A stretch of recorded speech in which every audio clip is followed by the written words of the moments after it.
Yup. It's your boy Boss, man. Yes, indeed. The hard truth on the Dallas Cowboys: injuries, ego, and racism. We gotta talk about it, because this is one of those where it's designed for us to improve. So you gotta kind of sometimes hit subjects head on.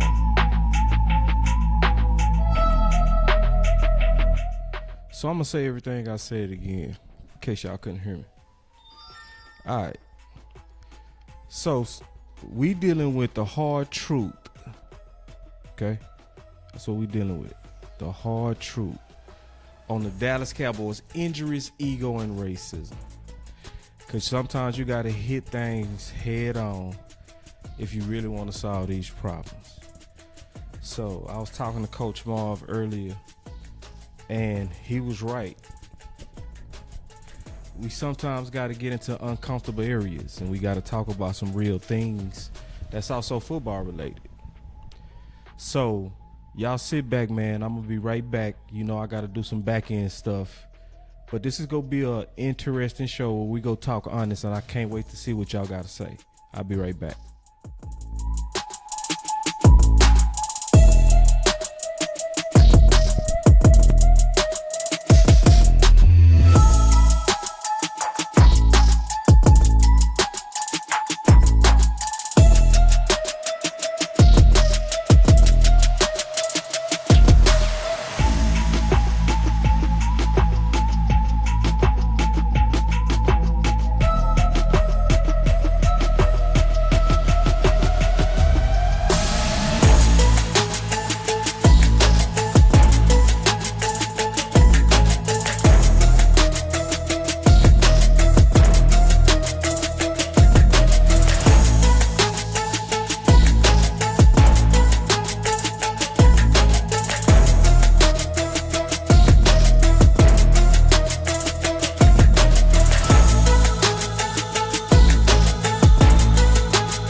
Yeah, I'm back. All right, so man, we finna jump right into it.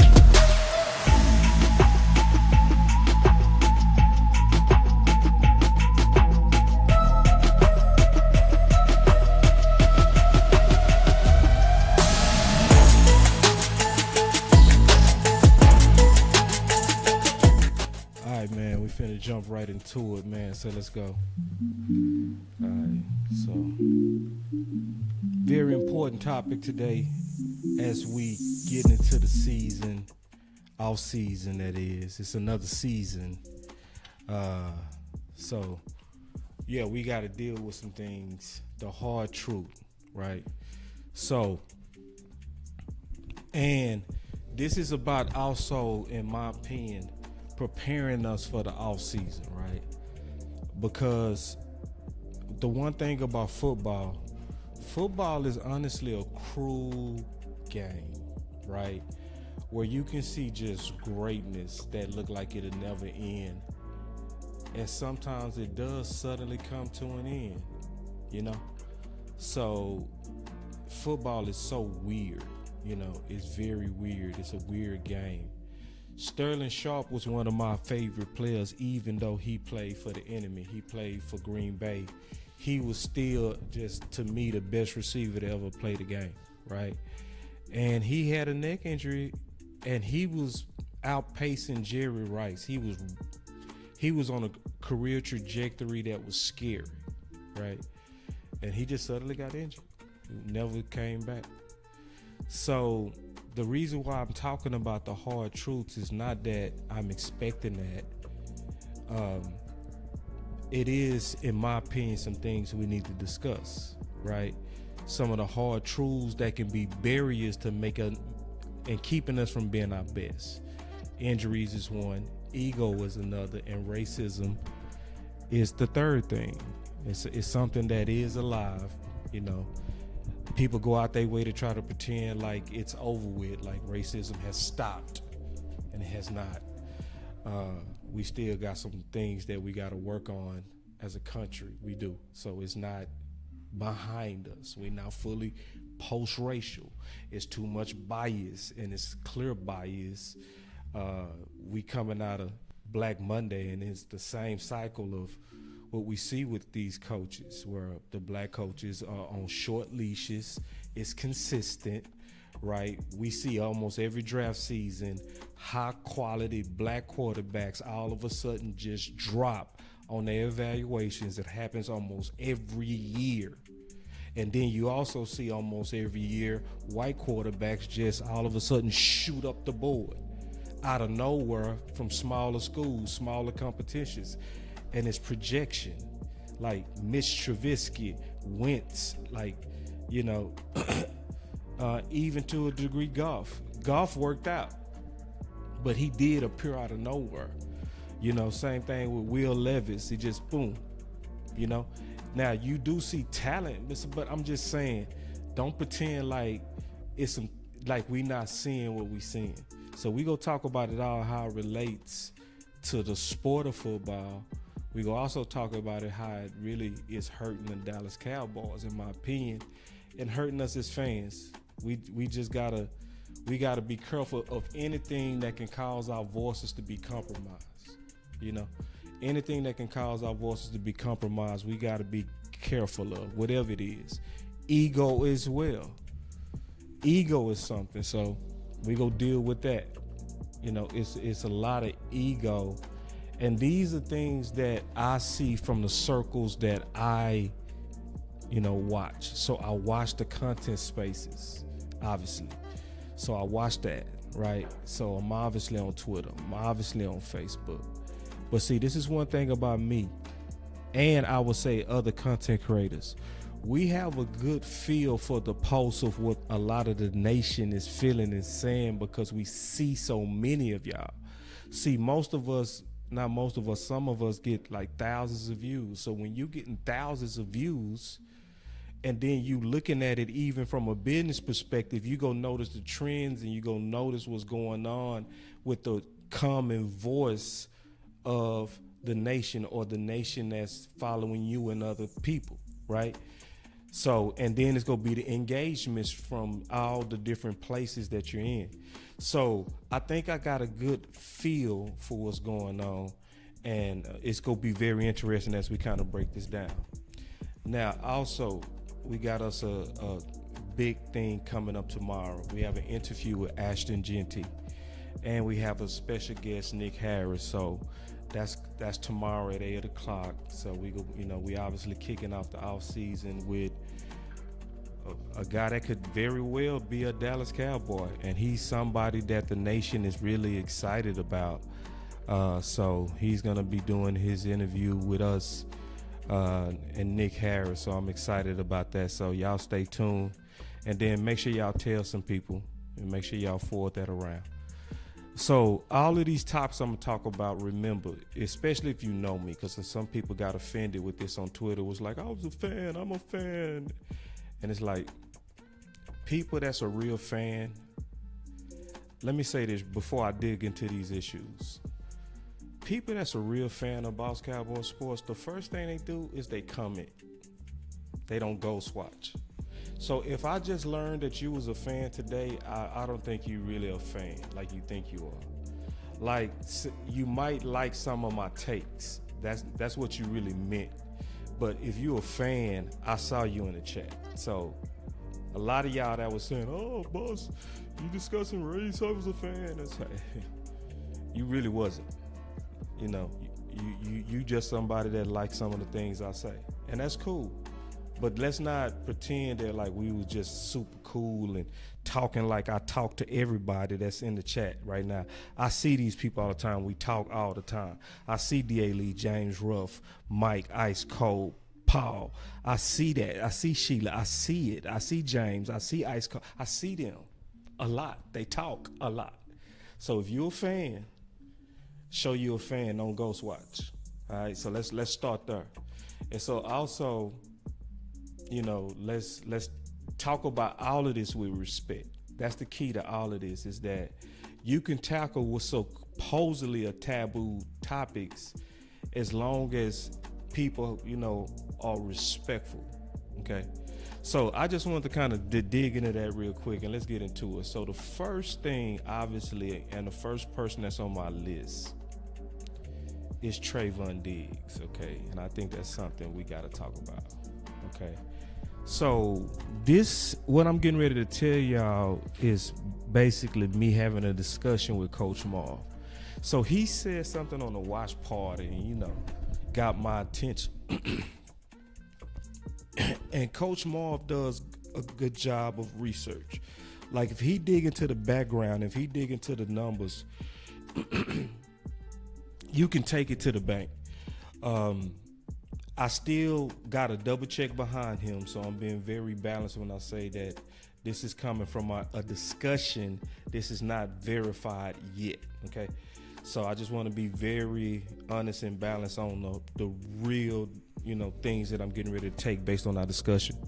So we was talking about Diggs, and he said something on the watch part. He said that Diggs has a bone graft surgery, right?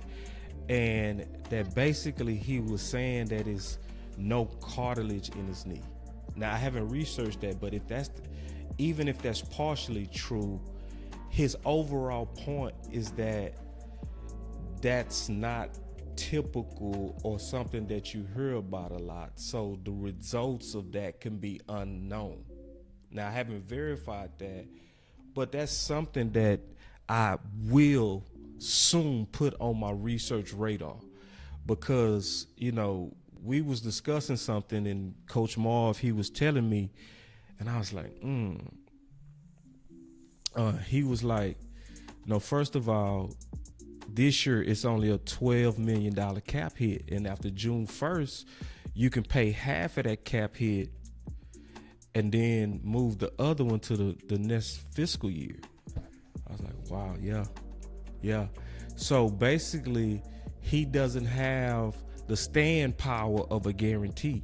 See, that's what's helping some of the players that people want to get rid of, like Steele or Dak. Like, when you want to try to get rid of them, their contracts is already positioned in a way to where it hurt the team so much financially to move on that it basically secures you even during a rough patch like injuries. So you already see where I'm going with that and what he was going with that, and it makes you have to look forward and say, wow, is it a chance that a corner so great that he could not be himself. That's a true reality that sometimes happens in football. That's why I started my context on what I started it on. That it's tough. And that's why sometimes we got to get our egos out the way. And I'm just being honest, okay? I'm just being honest. So sometimes we got to get our egos out the way, because a lot of these people have earned our loyalty and respect, and we rooting for them. And the game sometimes can take a dirty turn. I hate this, because one of the main things that I would want to see is us really wait it out, and just hopefully they have a plan to where he's going to be himself. But I don't want us to look at him like, y'all hear me out. I don't want us to look at him like, hey, that's just cold business, right? Like, think about what I'm saying. That's just cold business. He basically had a bone draft surgery and he's just not himself. Well, the way his contract is structured, cut him and make him come back at a cheaper deal. Let's just do him like that. Or, it's, hey, get rid of him. Like kind of Tyrann Mathieu, right? This is the main reason I would hate that. I would hate that possibility. That's why I'm talking about these hard truths, right? I hate that possibility because his contract is extremely team friendly. He had the full leverage to bend Dallas over.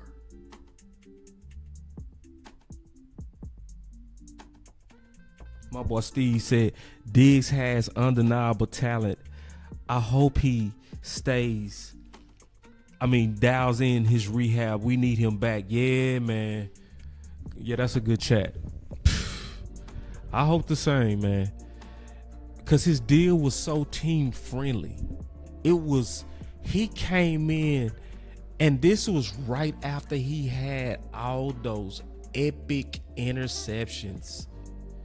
You've done something that we haven't seen in years, like in a generation. That's what he did.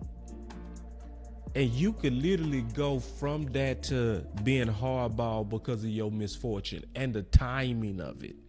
The fact that it is running into a time in which the guarantee in your contract is not going to be leveraged for you long term and short term.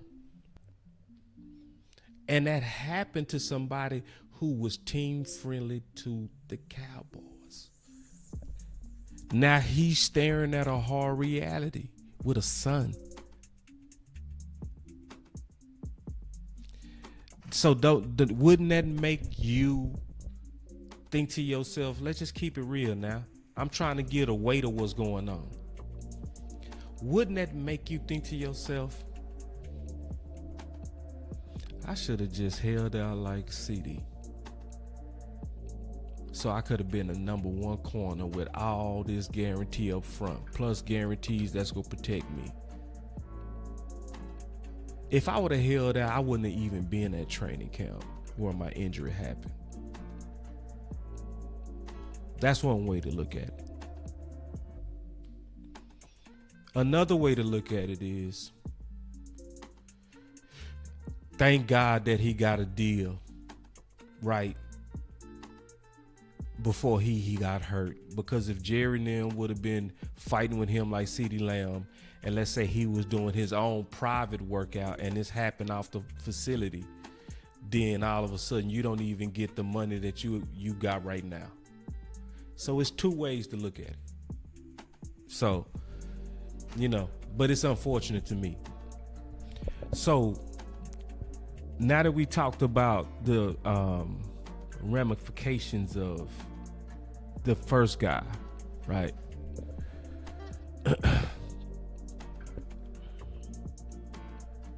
The next thing is then what does that do to the off-season needs? What does that do to the draft? What does that do for first round?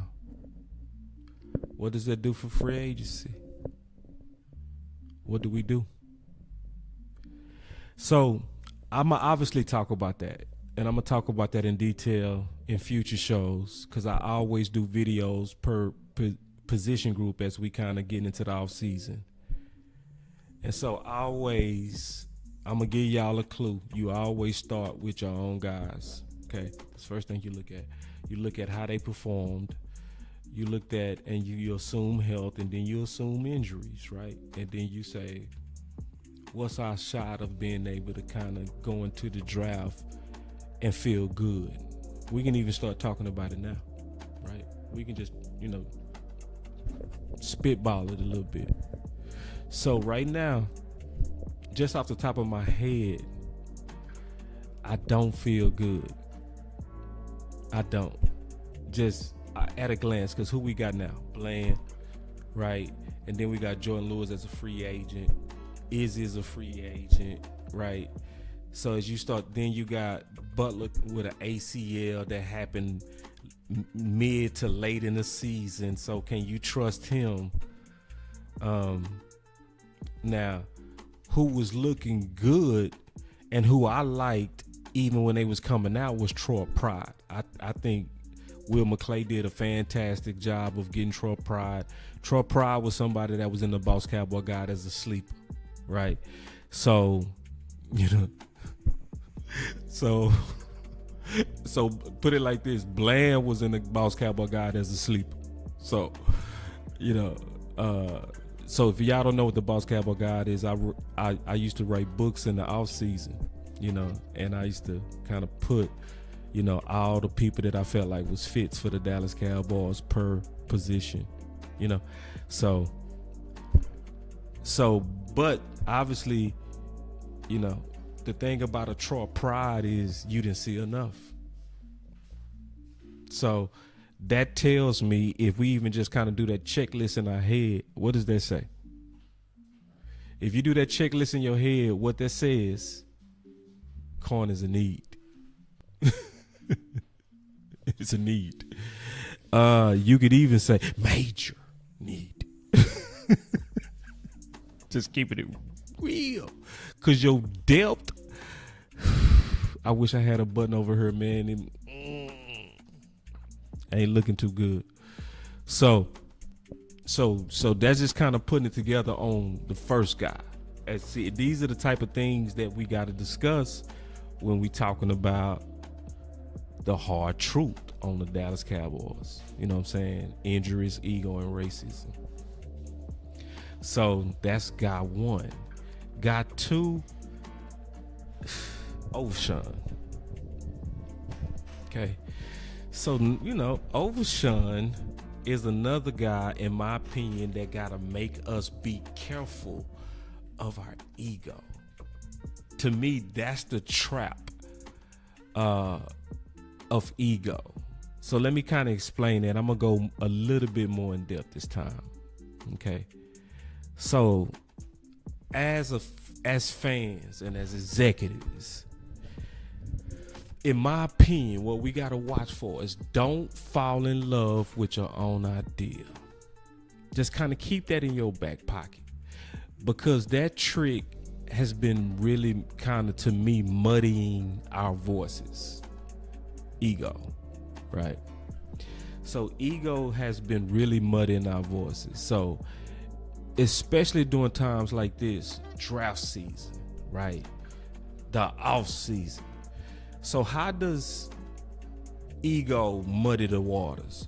We are in a time to where a lot of us want to be first at identifying potentials, right? So we'll go out there early and we say, this guy is X. And now that we done said it in the public, now we done basically propose to that idea. So some people, we fall in love with it too fast. Like, we don't leave room to change, right? We want to come across as the expert. We want to act like we watch 12 games on every prospect, even though it's 600 prospects. Like, ain't no way, just be honest. Ain't none of us watch 12 games with 600 prospects while you trying to make money for your family and, whatever side hustles you may have. Right? Come on.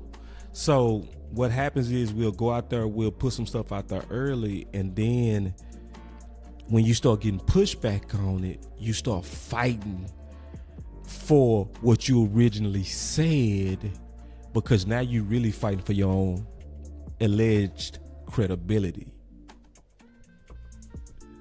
So that's what we gotta watch.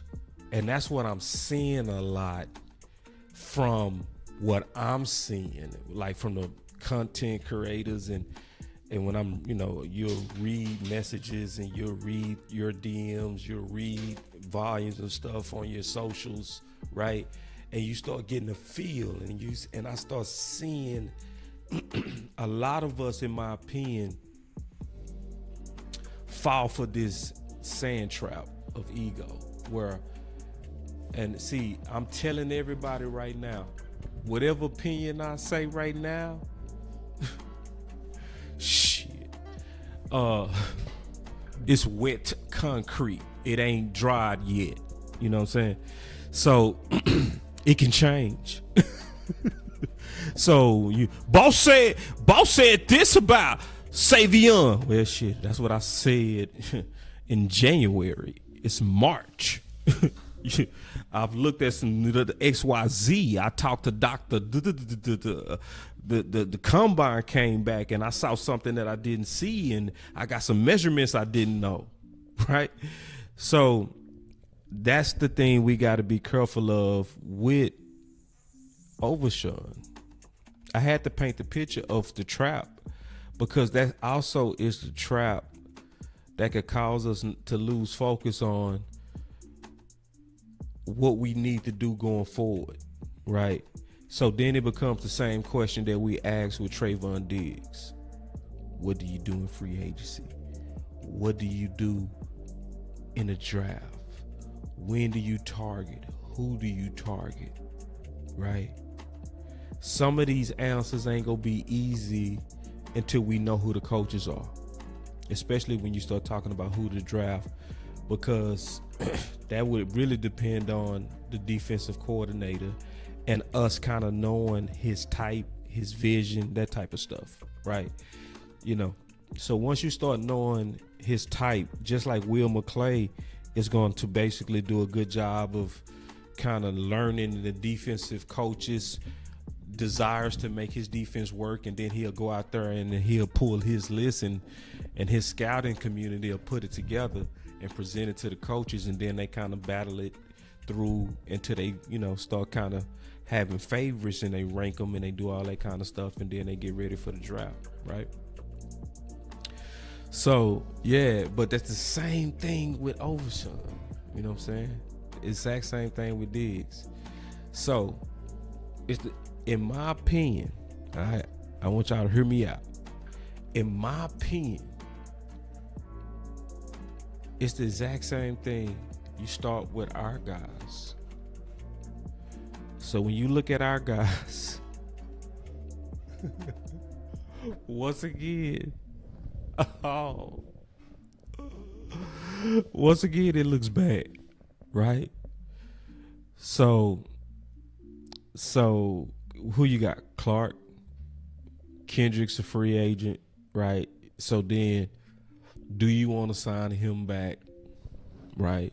You got Louisville. That's obviously your future Mike. You might go ahead and pull that Band-Aid off and start that thing next year, right? So your Mike is done, but a lot of us still, especially when you see in comparison, right, Overshawn, a lot of us don't like Clark like that. It's how do you watch how Overshawn played and then, get excited about what we saw at Clark, right? So, even though to me Clark was growing, it's like everybody go lose their patience for a developing linebacker when we see a fish in water, right? When you see somebody that just obviously took to the position, you like, man, say. So none of us feel good about Clark. So this one is where we gonna need to do some work in the offseason, and trust me, I'm gonna do some work on that. And y'all gonna see me present some options, free agent wise, and as well as the draft, right? And potential places, timings, and all that kind of stuff, so that we can see how to build both rooms. So y'all should now see where I'm going, and why we need to have this discussion, and why the off season is so important. So when you start really breaking down and thinking through the hard truths of what we got to deal with,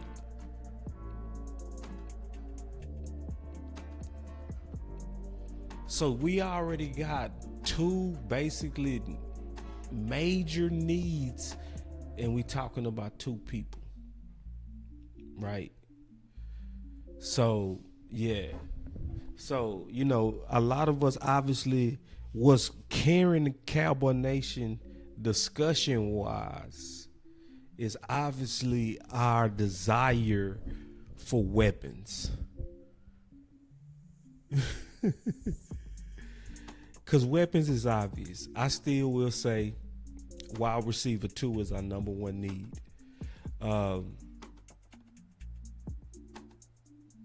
Or, because remember, I'm wet concrete, maybe running back. Why? See, me and Chris 214 talked about this. The benefit of a first round running back is that does put epic pressure on whoever the play call is to run the ball. That puts epic pressure. That's why the timing of this interview is fantastic. So we got an interview tomorrow with Ashton Genty, and we're gonna have Nick Harris as a guest. So that's gonna be fire. So obviously we're gonna have in-depth discussion, talk about the draft, running back as a position. Obviously the thing is stirring in me is how good his timing is. Like, he is basically lightning fire hot.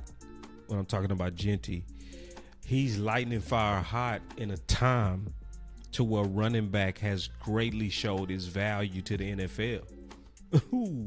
Right? Saquon just got 2K, right?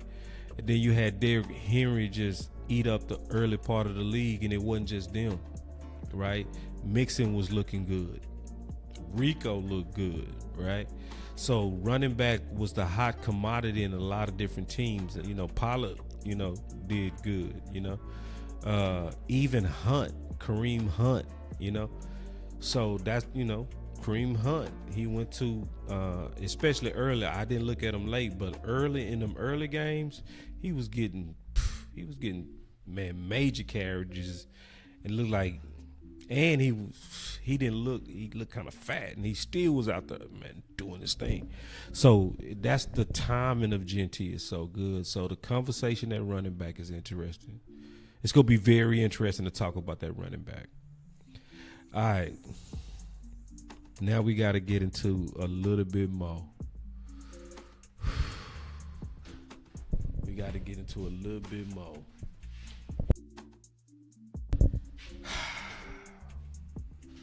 We got to get into this Ferguson talk. We got to talk about this. Yep. We got to talk about this because I'm smelling something.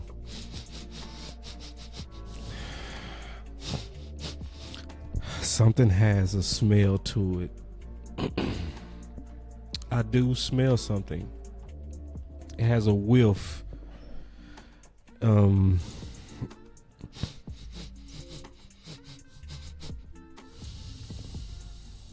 I smell ego.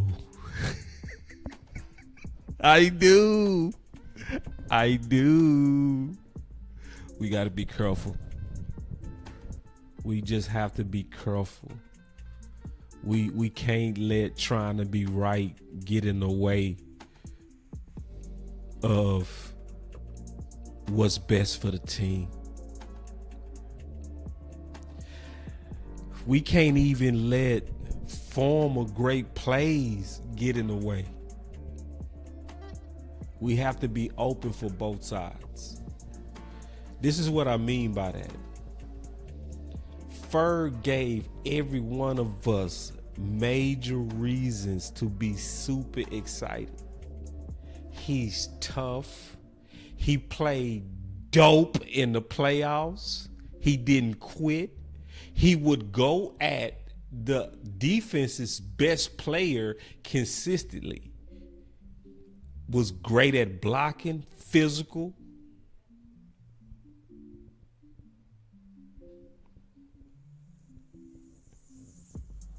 So he obviously developed support. Fans like that, as they should, right? Yeah. I like that when he got him Adam's face. Didn't y'all like that? Wasn't that a beautiful thing when he did that? Put that first down in that man's face? Wasn't that just beautiful? See, when you build up the cachet and the success that he had, you truly develop a loyal following.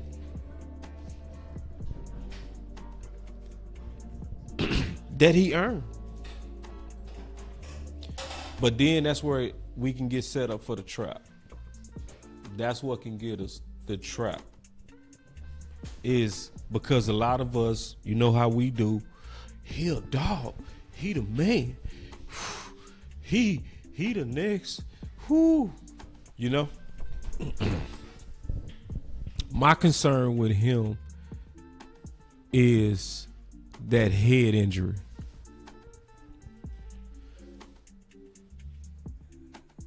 Because you dealing with a brain. You're dealing with a brain. So when you're dealing with a concussion, you're dealing with somebody's brain. And your body, your body responds to your brain, you know? And, you know, some of the reports, you know, about him, you know, just after the concussion, just having these random breakouts of emotion and stuff like that. Head injuries are a very serious thing, y'all. It's a very serious thing, you know, and it's something to where that's why I say we got to talk about the hard truths. The hard truths. And am I saying that, you know, that he's done? No, I'm not saying that. I'm saying we got to consider that, though. And you got to consider that, in my opinion, for him, for his own good, for looking out for what's best for him as a human, not just a football player. See, the effects of these concussions, and it depends on the severity of these things. Remember, Junior, say what they say, self-delete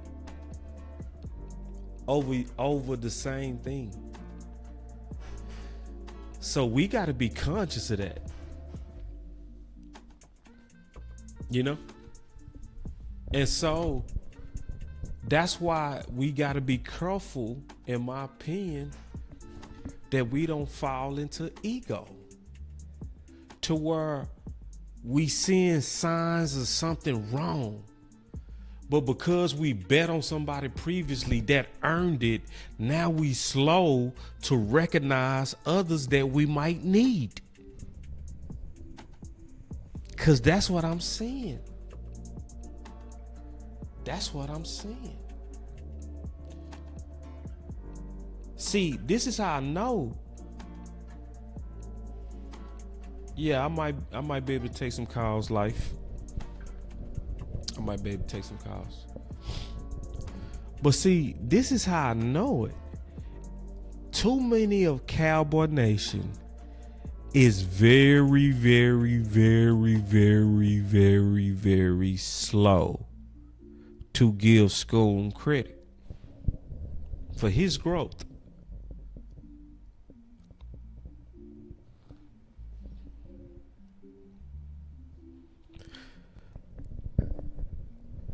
Very, very, very, very slow. Schoon improved. You don't hear hardly people talking about that.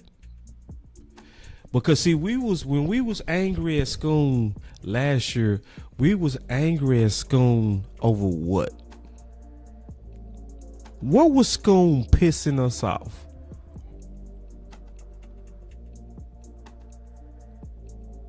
Where was he just... Let me put the camera on me. Where was Schoon like...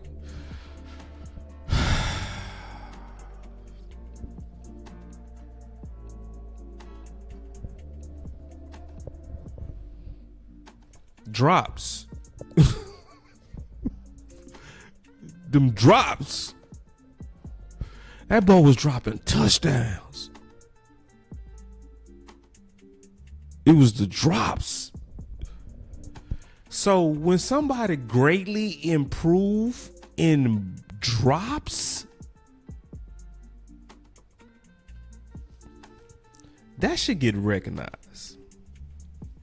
And then also, he's clearly athletic.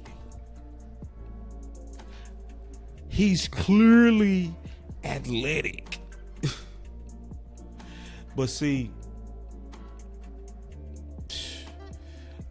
I don't want us to be the type of fans that because we already basically parked tight end one at, and we put Ferg in that seat, now we not even open no more to other options. We not even open no more to growth in young guys that can surpass Ferg. And I think we should be open for that. We should be open for that. Because Ferg can easily stop the noise that I'm making right now. Easily. Ferg can easily stop it. Make the plays you made before. But if Ferg is not healthy and Ferg not himself, or if the pressure of being compared to Kelsey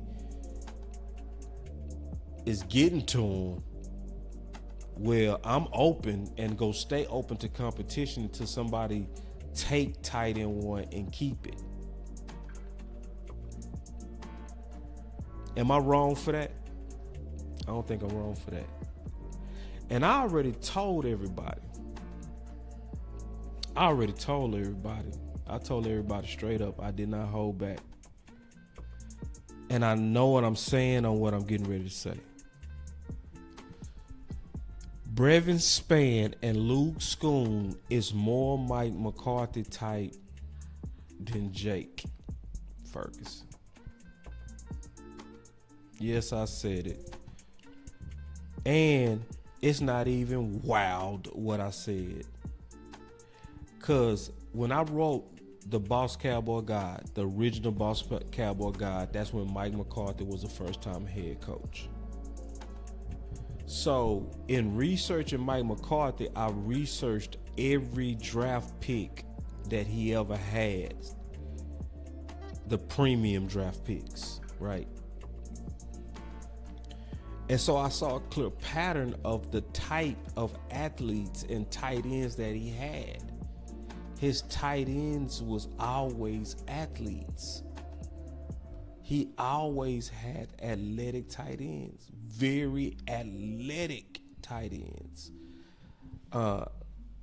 Tight ends with like loose hips, had a little bit of wiggle to them, right? Then obviously I tested that when we did a joint show with Jermichael Finley. You know? And Jermichael was like, yeah, that's what Mike McCarthy liked. See, Ferg is a pure football player. But Ferg is not athletic. Ferg runs a 4.82. Now, his vertical and his hands are great. He has great hands. That's one of the main things I always loved about Ferg coming out of Wisconsin. And I always said the thing about Ferg is Ferg does all the little things good, which then makes him great when he locked in. So what to do about tight end? Right? Y'all tell me, what should we do about tight end? What's the hard truth about tight end? What's the hard truth? Because, I've been hearing that what really hurt Ferg was not having that. I don't know if I quite buy that. I don't think I buy that. Because who was his quarterback? And it's just CeeDee Lamb, and we ain't really have powerful number 2s and number 3s, right? Historically, tight ends are a backup quarterback's best friend. See, I think some of these narratives are created because he's a favorite. Because that doesn't apply across the league. And that doesn't also apply historically. That doesn't apply historically. Historically, backup quarterbacks heavily lean on tight ends. So it's like, did you not have a talk with your quarterbacks? What's up, DMV? Chris 214. What's up, man? Nah, I ain't quite feeling that. I ain't quite feeling that. To me, you gotta win. Period. You just gotta win. Whoever out there, you gotta win. Whoever the quarterback is. Cause CeeDee Lamb gotta win. And he does win. Whoever the quarterback is, it don't matter. See, when Boss was describing you as the number 2, I don't really need a number 2 that's too quarterback dependent. Now, I'm not saying this for the first time. I let everybody that's watching right now watches Boss Land. Ain't that the same thing I said about Mingo? Ain't that the same thing I said about Mingo? It's the exact same thing I said about Mingo. So it's like, the one thing that we all got to be careful of, I'm going to talk about this when we talk about race. We got to be careful about that different outrage. See, that happens a lot with race. So I'm finna talk about race right now. I'm talk about where all this came from. All right. So this race discussion is very, very interesting. All right. I'm gonna take my time and I'm gonna really talk about this tonight too. Y'all give me 1 second. Let me pull up all my stuff. Oh yeah, I got it. So this is the thing when we start talking about race and the Dallas Cowboys, okay? And what I'm gonna say tonight got a lot to do with, to me, us or black people, right? To me, we are greatly being played, okay? Greatly being played. We are being gaslit on a national level, all right? So before I talk about it, people that's been here before, y'all know how I rock when it comes to bias. I don't tolerate it from no direction. So y'all was here during the draft show last year, and we saw some couple of black guys come in here and talk about Cooper DeJean and that he, I don't believe in that white boy corner, right? What happened when they were saying stuff like that in the chat? What happened? Did I let that slide? Nope. I talked about it being goofy to judge a cornerback because of previous corners and because they was white. You should look at them based on what they're doing. Cooper DeJean, I saw him in high school dunk with two hands. Dude is an athlete, you know what I'm saying? But y'all saw me check it on both sides. So if I'm talking about what we going through or what black people are going through, let me tell my white brother something. Some of y'all a little bit too excited to really try to tell us that racism has stopped. Y'all a little bit too confrontational when we talk about issues that we believe we're seeing. Okay? You're a little bit too aggressive when you're talking to us. Okay? So, I looked it up. Okay? First of all, America, hold on. Let me look at this real quick.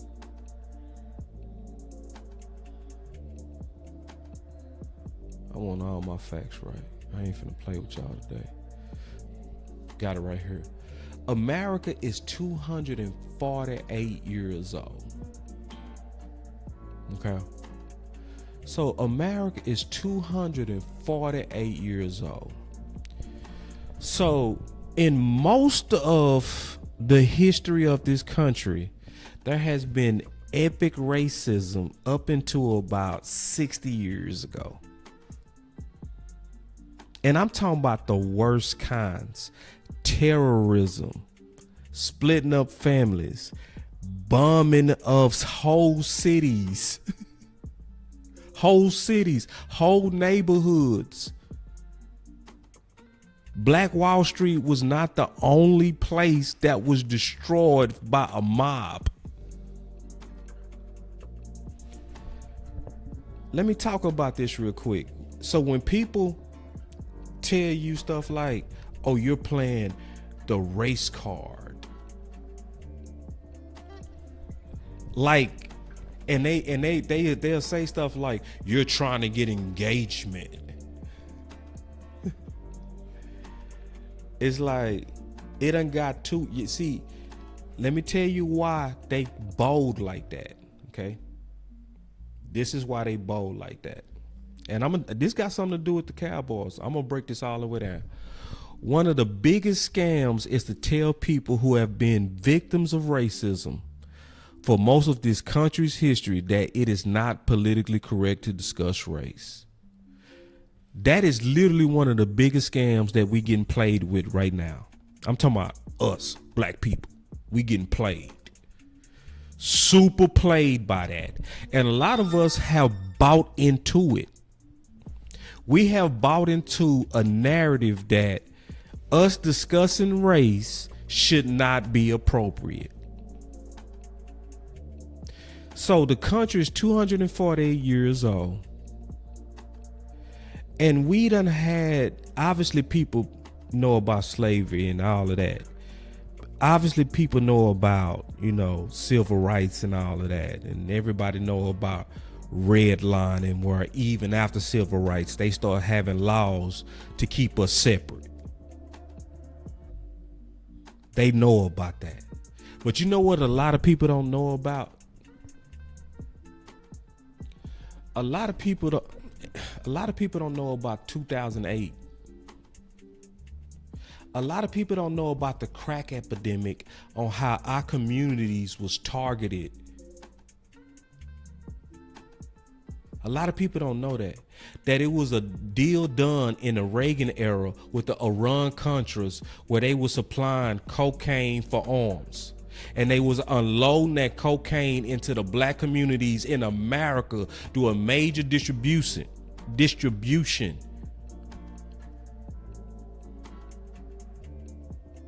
So now we get called violent and inherently violent, but people leave out the fact that it was warfare literally created in middle class black neighborhoods from crack, done by our government. That's in the 80s. But see, these same people will be like, oh man, just calm down. Oh, that's the race card. So I'm driving through Houston today, and I'm still seeing the impact of crack from the 80s to the 90s. All these abandoned homes. You still seeing the same people from 20 years ago on the street, still asking for change from a deal that was done from our government.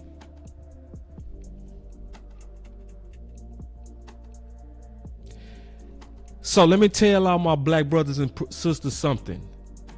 You are not playing a card game if you have concerns about race and you say something about it. It's not a card game. Don't let people even try to make you feel like you don't have a right. See, because it's a lot of my white brothers and sisters, y'all very insensitive. Some of y'all have no empathy. You have none. So you treat all of us that when we have a concern about race, we should have trust issues. We should. When you realize the CIA was behind a lot of what happened in our neighborhood, we should have trust issues. We should see stuff and sometimes say, is that racism? Is that ugly devil that's been here throughout our whole history? Is that ugly devil trying to come back again? We can't ask questions. Yeah, we can ask questions, and you can ask questions, and it's politically correct and nothing wrong with you having a discussion about it. Even the concern that you might be seeing it. Now they gonna try to make you feel like, how dare you? How dare you? It's not politically correct. So let me tell you why we can't let people run that scam on us. I'm gonna tell you the exact reason, and this I'm gonna take this to the Cowboys. But this is I want to encourage people today to have real voices. Real voices, the type of voices that say what need to be said to improve this team. But this is also, you need to have a real voice because we being played. So let me show you where we being played, and we gonna discuss this. All right, this is where we getting played.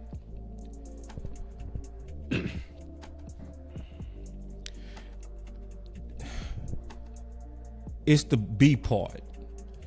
Equal treatment under God stops if we adopt the scam point of view. If we adopt, which a lot of us have adopted, the social norm that you shouldn't discuss race, then equal treatment and the progress towards equal treatment stops.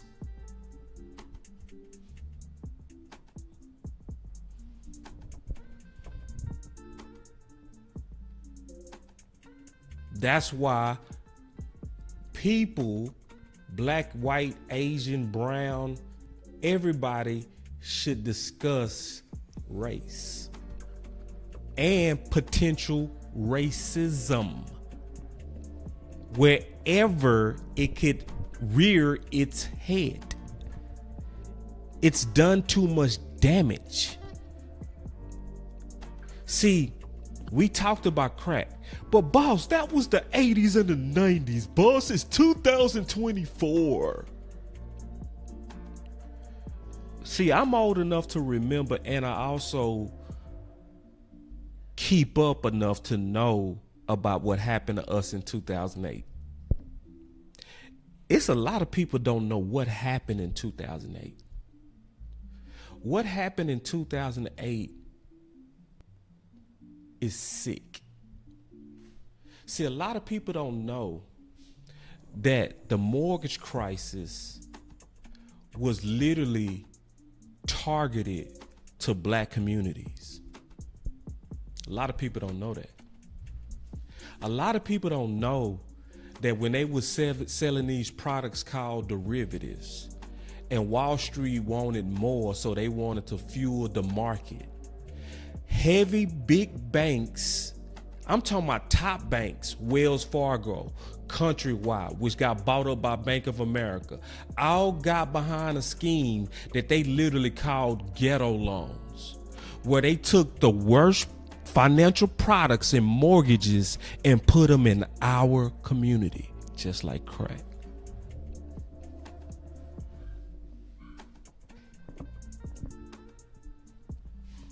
Just like crack. So when the bubble burst, right, in 2008,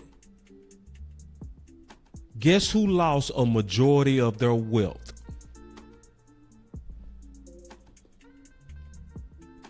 Black people.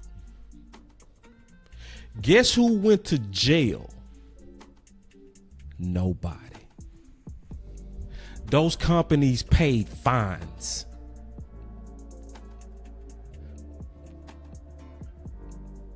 When black people lost about 40% of their wealth, because most people's wealth is tied up in the equity of their homes.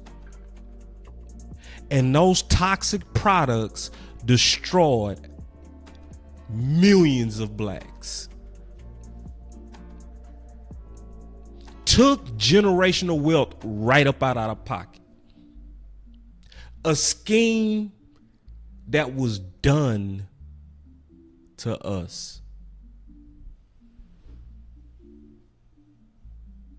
So I want y'all to keep that in mind when people have the audacity to come at you like you shouldn't be concerned, and that when you bring up race, you over here trying to do it for engagement. So you tell him, why do you think so many black people didn't trust COVID?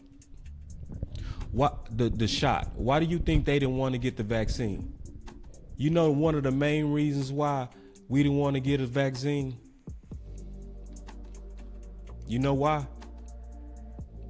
Because we remember the Tuskegee syphilis study. We remember that. See, some of us know history. Some of us actually paid attention in school. Some of us really know what the government could be capable of. Some people might not know this. The Tuskegee syphilis study was a medical experiment that took place from 1932 to 1972 in Alabama. The study was conducted by the U.S. Public Health Service to observe natural history of untreated syphilis in African American men. And they did it for 40 years. For 40 years. So just imagine you going to a doctor and you going to the U.S. Public Health Service. It's this office set up, and these are people that work for the government. So surely you can trust them. Surely you can trust them. So you got a little bit of syphilis. You trying to, you did something, And they treated you as if they was helping you, and they were just observing and studying you.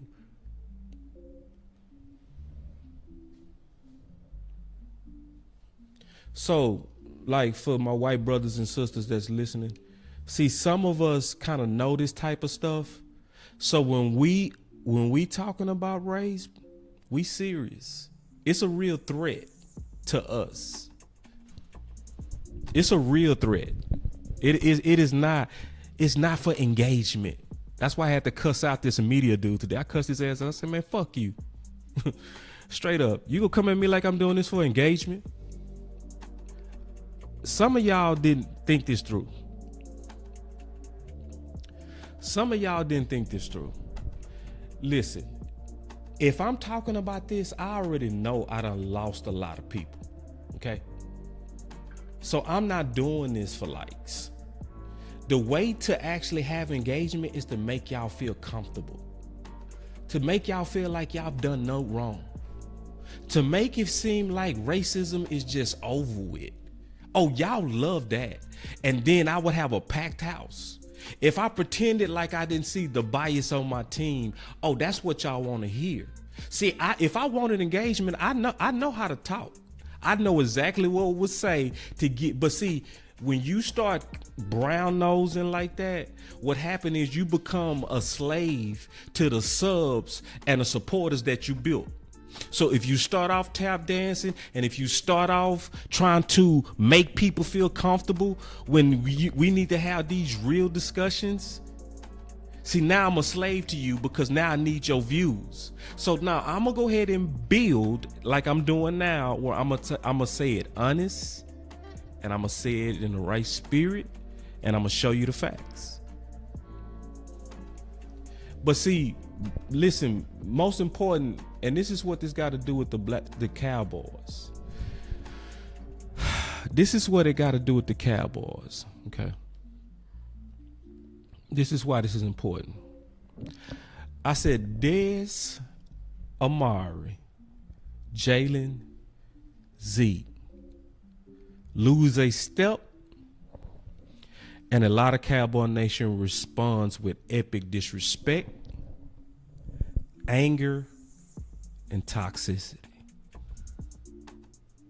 Now, I didn't say all. I said a lot. I didn't accuse everybody. I didn't accuse a color. Because guess what? I see toxicity on black players from also black people, that them same people don't have that same energy or different outrage with whites. So this wasn't even at a particular group. It's the pattern that I see, whether you white or black or Hispanic or Asian. It's a pattern that black players like Dez, Amari, Jalen, and Zeke, it's a tone. Disrespect, anger, and toxicity when they lose a step. Yeah. And they was angry. Oh, they still mad. They going through this stuff. So they so damn mad. They mad. Oh, boss, I thought you was better than that. And see, this, let me tell you let me get to the point of how it hurts the team. When you are under this thought that it's not politically correct to discuss race, then what happens is when you start seeing bias, you don't call it out. Because in your mind, well, that's not politically correct, or, that's not business appropriate. That's not business appropriate to talk about this bias. Yeah. If you fall for that, you just stopped all the equality progress that we've been doing for years. Because it's been steadily getting better. It's way better than it's ever been. It's way better in terms of racial relations than it's ever been. But to try to act like there's absolutely no racial drag still on the face of black people, that's a lie. That's a lie. And see, when you let them gaslight you to pretend as if this bias that we're clearly seeing in the draft with black quarterbacks, with the coverage of them, with all of that type of stuff. Yeah, when we pretend like we supposed to see it and not say it, when you have us docile to where we not even saying the obvious stuff of what we see. And what they'll do is they'll try to go find and nitpick. They'll go try to find one little person on there that they don't agree with, knowing that you're talking about an overall viewpoint. They not really honestly trying to hear you out. A lot of them just trying to break down and try to pretend like racism is gone. That's they go. So if you let them get away with by not even engaging in a logical race discussion, then you are hurting your people's progress of equality. Because that's all we want. That's all we want. We just want to be treated fair. That's it. That's at the end of the day, all we want is black people, man. We'll say forget reparations if we know we getting treated fair. No, you don't owe me nothing. Just don't mess with my kids. Yeah. If I do the job better than my counterpart of a different color, give me the job. Don't see something in him. But it's something about him. That bullshit. See, because that's the same thing that happens in the draft, man. It's the same thing. So let me talk about that, and why we gotta speak up when we see stuff like that, and you can't be docile, okay? Because see, this is my whole point, okay? It is a different outrage when players lose a step. It's a different outrage when black players lose a step and they was formerly great, right? I had this dude Crump. He kept saying, well, so I'm gonna address you right now. He said, well, because like I said, they always trying to find something where they trying to pinpoint. They try to find a flaw in what you said to try to use to say that hey, it's a racial issues is just your imagination, right?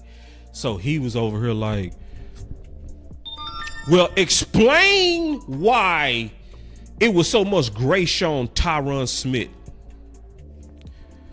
Okay. Okay. So let's talk about this in pure facts and logic, right? What did Cowboy Nation have a problem with Tyron Smith? Did they have a problem with his play or his availability?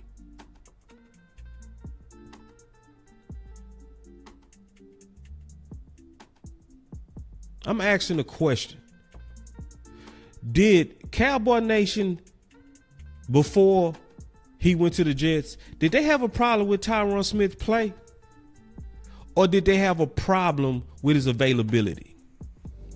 Because a lot of people were saying last year, as if I don't remember, that Tyron Smith was having one of his best years last year, especially in pass pro. People had a problem with him being injury prone. So if you read my tweet and the context of what I said when white players with Dallas lose a step, a lot of Cowboy Nation responds with patience. So was we saying Tyron Smith lost a step? No, we was actually saying last year that he rewind time. So he don't even fit the context of this tweet. He wasn't there yet in his career. So I addressed that. And so the little got you moment that you think you got, you didn't. And so he also tried me with this one. All right. And I'm gonna break this down. I'm gonna break this all the way down. So this is what he put out there. See, you dealing with, I measure this stuff. So Crum said, look at the comments from witness return, bro. He got crushed. That should be proof enough that it wasn't a racial thing. Okay. That's what he said. Oh, just go look at the comments. Of course I did. Cause see, I'm not trying to win. That's never what I'm trying to do. I'm trying to speak the facts. I'm trying to speak truth. So guess what I do? I click in there. But see, what do I always do when I show y'all my sources? What do I always do? What do I always highlight when I show y'all my sources? It's something about this that you got to really pay attention to. You got to, cause see, it could be an innocent mistake or he could be trying to play me. Either way, it wasn't gonna work because I paid attention and I actually went behind him to go look at the evidence. So the key thing that I always focus on is the date. So February 27 was what he sent as proof of people lighting up with him, right? So if you go look at what they were saying, yeah, they was lighting them up. Yeah, Jesus Elf, this smells like Witten went behind McCarthy's back and spoke with Jerry. Hope that's not the case. If you're a diehard fan, there's no way you want to see Witten in a different jersey. He'll be. So that person was actually for him. You know what I'm saying? So he sent that to be like, to say, oh, so where's that racism you was talking about? They lighten them up.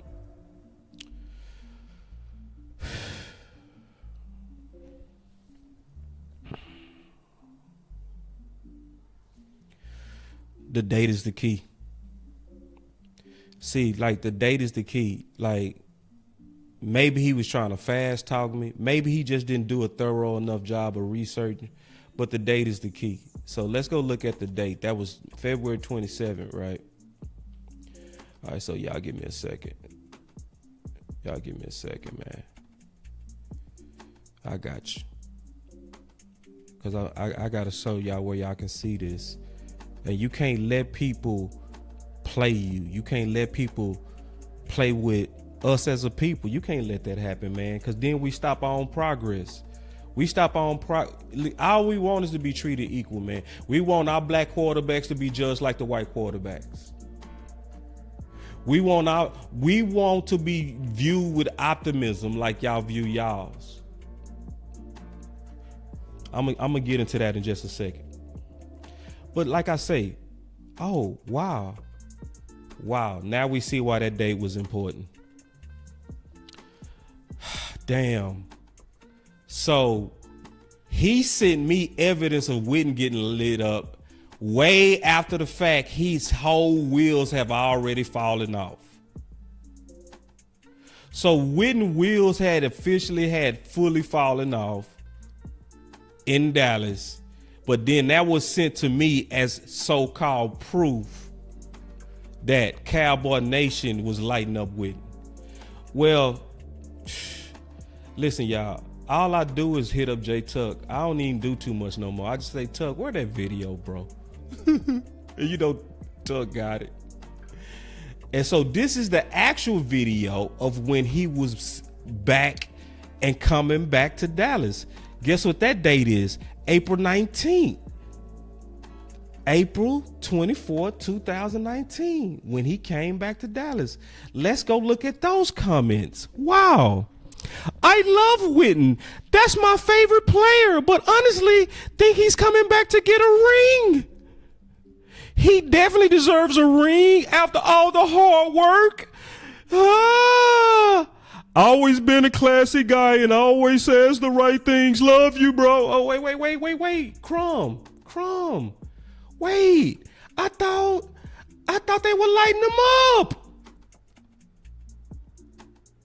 This looked like exactly what I said on my tweet. This looked like just, because Crumb made it sound like people were saying like, oh yeah, oh he's taking reps from Rico. Oh, that's Zig shit. My bad. Goddamn. Oh, he's taking reps from Jarwin and Schultz. Oh yeah, because that's what was actually happening. But the outrage was different. And that's what I'm talking about. And see, don't try to gaslight me like I don't remember that. Don't try, my boy CF. Hey, listen, man. Listen. Man, boy, Tuck, man. Tuck, that's my boy. But Tuck, they'll try to gaslight us, dog. They'll try us, Tuck. Oh, they was lighting up with. No, they wasn't. They was not lighting up with, man. No. Always been a classy guy. Always loved Jason Witten on the field. Oh man, he surely is taking all these reps from these young guys. Oh, that was Zeke. Goddamn. Man, this Witten, you know what? Witten, this is the thing. Witten. You know what? Maybe we should have a committee do what Witten does. Oh, damn, that was Dez. God damn. See, I'm not crazy. I know y'all trying to act like we post-racial, but we not. And the outrage is different. And I'm not going to let y'all continue to try to act like you're in a safe place and treat us different than you treat counterparts. And I ain't saying everybody, because a whole lot of people came in and they was, I didn't like Whitney. I was mad at Zach Martin. See, y'all, why y'all trying to act like y'all don't understand context? Y'all don't understand that I said a lot? Did I name you specifically, my man? So why you in here trying to be Johnny Cochran and defend yourself? Like, why you doing that? When you know, in general, and this is not even. Listen, y'all. I'm gonna say this again. I see the same behavior happen with black people. 2 black players from Dallas. Yeah, I see people with a whole different level of vitriol for Jalen Smith than LVE. It's totally different. So let's keep it real. LVE, when he was a rookie, had way better potential than Jalen Smith. That was obvious. But then after LVE hurt his neck, he was not the same. Shout out to him for having the nerve and the courage to actually go try to play after neck surgery. But let's be honest, he was not the same. And I don't blame him nor Clark. You got one neck, you got one body. So none of us actually played out there where we was running into people full speed, knowing that this next hit could be my last. The only 2 people that faced it with that type of courage was Clark and LVE. So yes, they do deserve credit, but to sit up here and try to pretend like LVE was balling out his whole career is absolutely a lie. He had a greater injury history and injury trajectory than Sean Lee. And we all knew Sean Lee was extremely injury prone. But it was no massive outrage like it was for Jalen. Don't try to gaslight me like it was. It was not. Don't play with me.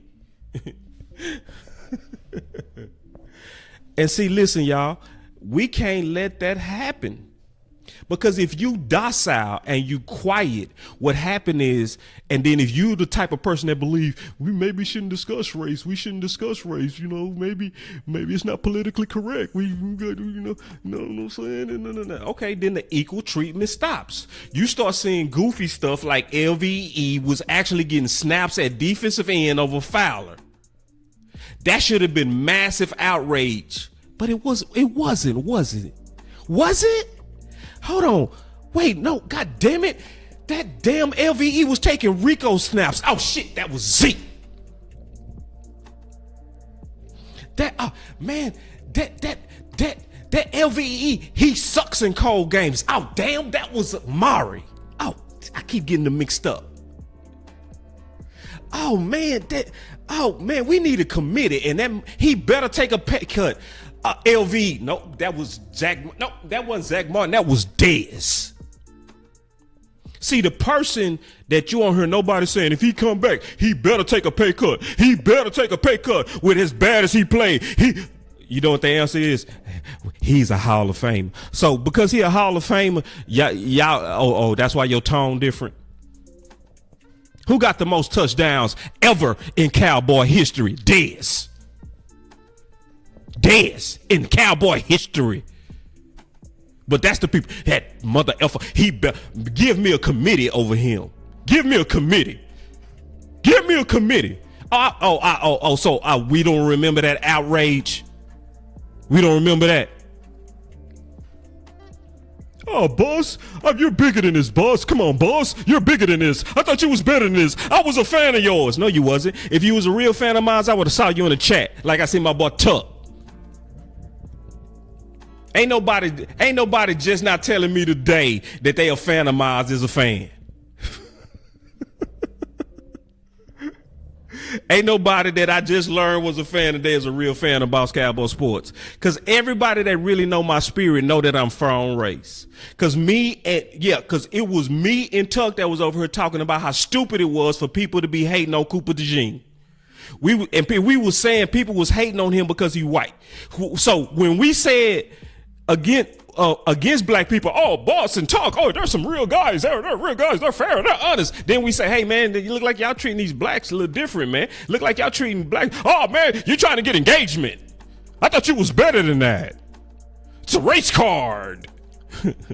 Nah, you can't do that on me, because I'm fighting for equal treatment.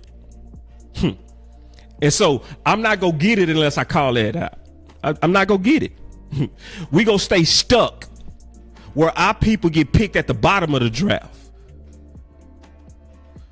It don't make no sense for Lamar Jackson, who had a Heisman as a junior, to have better production as a senior, playing a pro-style offense and be drafted at the bottom of the draft. It made no damn sense for Wentz to be always injury prone his whole career of college and high school and go number 2. And Dak, who led Mississippi State to number 1 in the nation for the first time in their history, was a 4th rounder.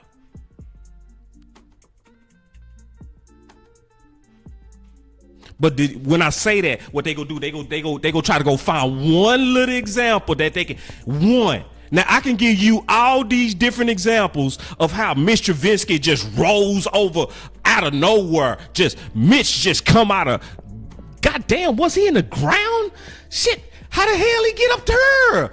Damn, he skipped Mahomes and Watson. Yeah, he did. Yeah, he did.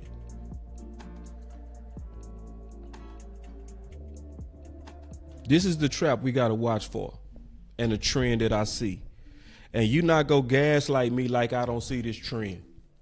So we not go come out of Black Monday this week and then try to act like everything's sweet and that we just talking about the race car. This is another goddamn year that these black coaches got fired in 1 year. Oh man, it might not be race. Maybe it might not buy. Now, let me tell you how to fix it. See what y'all try to troll now and say DEI, that's a DEI. No, we need diversity and ownership. That'll stop that shit. That's what'll stop it.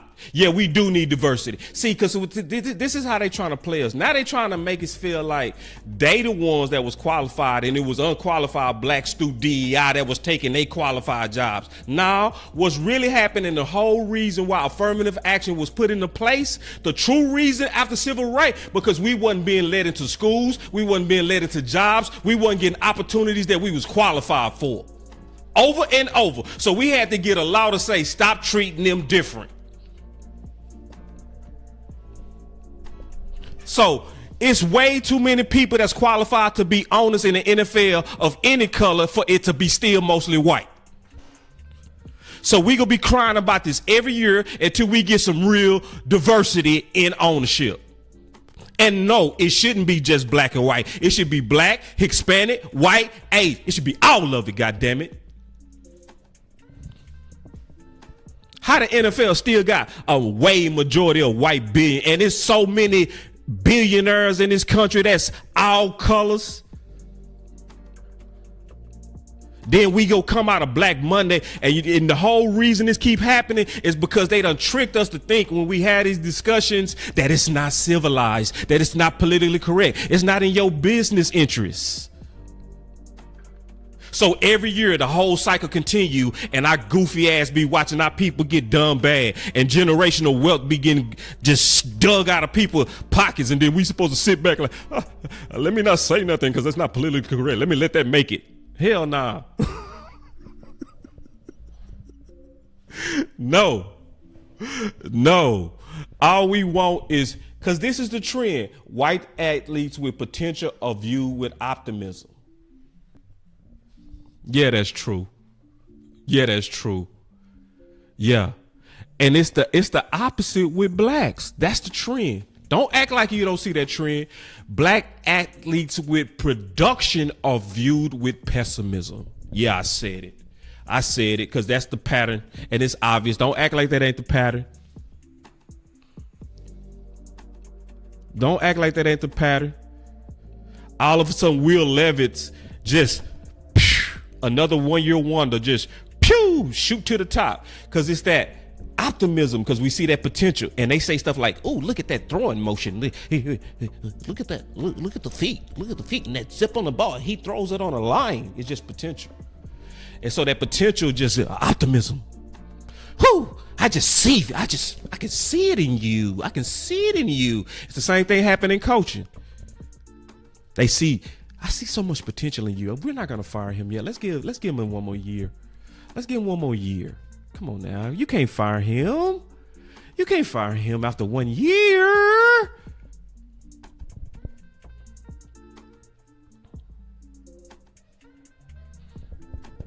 Go look at the history. See, listen. Go look at the history. I was right there, and I was still doing the same thing I was doing now in terms of researching. You can go look at what I said about Mahomes when I was evaluating him. Because, see, all this love for Mahomes, it only happened when he took off in the league. They didn't love Mahomes in the league. Tuck, I know you remember, wasn't they dropping him? Wasn't they saying they was dropping him? Yeah, the television scouts was killing him. Oh, that's just Texas Tech system. Oh, that's the system. It's the system. He's a project. Oh, I remember what they were saying about Mahomes. Oh, I remember. See what I said, and I got mine in writing with a timestamp. I say that dude there is a mix of Aaron Rodgers and Brett Favre. People laughed at me. Yeah. You know I got it recorded. I said, that dude right there, I said, how in the hell is people not excited about somebody who did 700 yards in one game? I don't give a damn what system it is. You call. I don't care what system. You were throwing that shit. And then I watched the game. I watched Mahomes roll to his right and throw it to his left 70 yards. I said, what did I just see? Did this dude throw across his body 70 yards? Oh, that's the system. That guy, Mitch Trubisky, 700 yards was scoffed at. Scoffed. It's the same thing they do with Dak. Dak will light it up. Production. Dak lighted up on a record pace. Dak was on pace for 6,600 yards. That's garbage. Garbage time. It's garbage. Stats. Come on. Anybody can do that when they playing prevent defense. Watson had 2 national championships. Mitch Trubisky out of North Carolina. Watson led his team to 2 national championships and won one and faced the top defense in the country, Alabama, and iced them and knifed them up. And they said, Mitch Trubisky, yeah, I see something in him. I see something. That guy that was productive. See, we get them. See, Trey Lance getting that right now, too. He getting it, too. Trey Lance went out there. Let's keep it real on Trey Lance. Trey Lance with the backup receivers for the Dallas Cowboys, he made them receivers look way better than Cooper Rush ever did in his first game. And what people doing right now?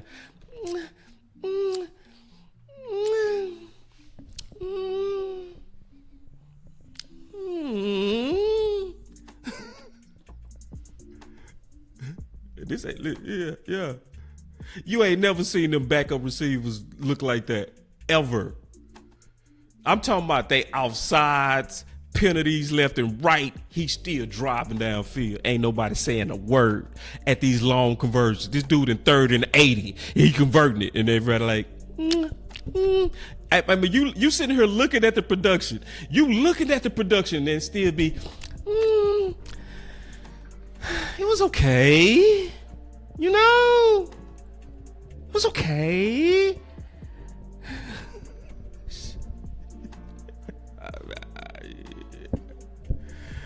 So, and see, this is why we got to be careful of this as a Cowboy Nation. I'm finna say this and I don't care what y'all say. Something is very wrong when it's serious talks about Witten and not Deion Sanders. There's a real bias in your community. Let me look you in the eye.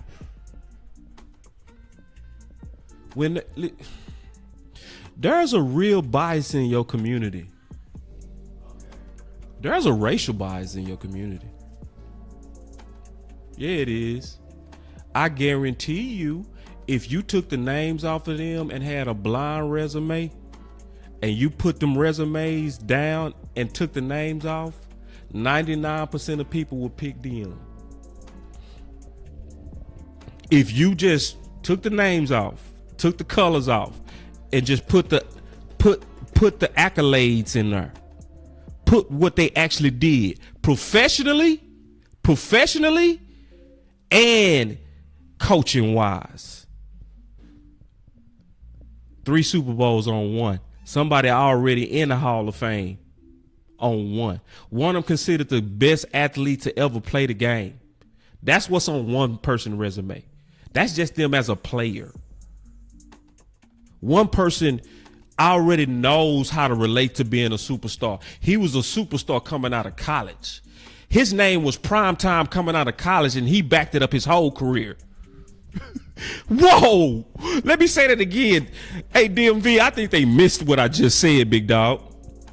It was one guy where his name was actually Prime, and he walked out and walked into the league with that name, and he backed it up his whole career. He was Prime, and he's still Prime. Hold on real quick.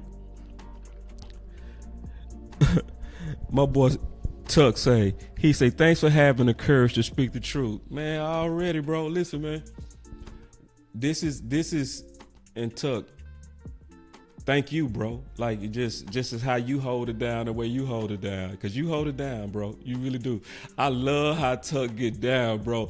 Tuck, man, I'm going to tell you, Tuck behind the scenes, that dude be talking that king talk. Boy, when Tuck get rolling, boy, but Tuck gonna have you walking out believing you can walk through. Man, you finna walk through the wall when Tuck get done with you. Man, boss, aim high, bro. We ain't finna deal with them locals, man. We finna aim, boy. Man, we ain't never got a twist to no politics. Man, that boy Tuck be having me lit.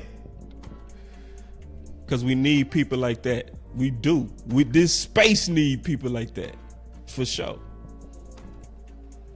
But let me go back to this resume, and then I'm gonna get out of here, bro. So if you looking at the resume, right? You looking at the resume of Prime. Okay, so on the player side, you got Hall of Fame, 3-time Super Bowl, right? Then on the left side, you got first ballot potential, right? Some tight end records, no overall records for Dallas. Maybe his biggest highlight gonna be Hall of Fame one day for sure, Whitney, right? And then Ring of Honor.